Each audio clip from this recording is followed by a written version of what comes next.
ale ja vás chcem takisto veľmi srdečne privítať v tejto našej krásnej aule.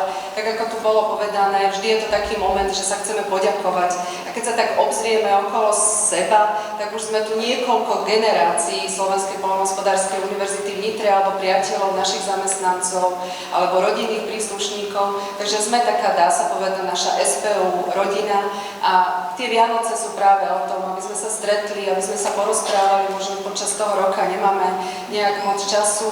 Vždy chceme, aby to bolo neformálne, je to aj ten kruh, tu nikto nie je prvý a nikto nie je posledný, takže tá aula má v sebe takú symboliku, ktorú si veľmi ceníme a vážime.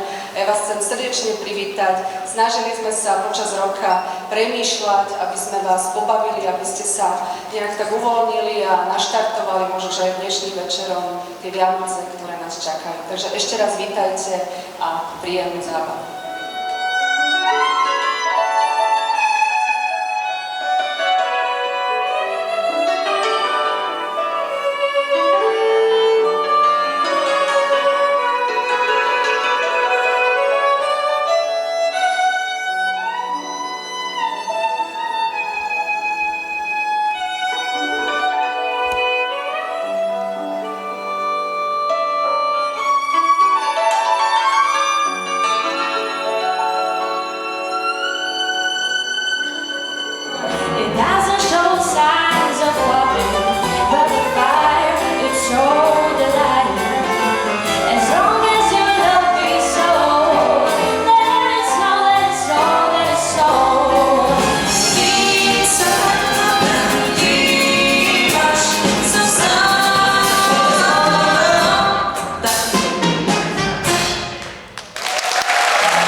Krásny večer a dovidenia.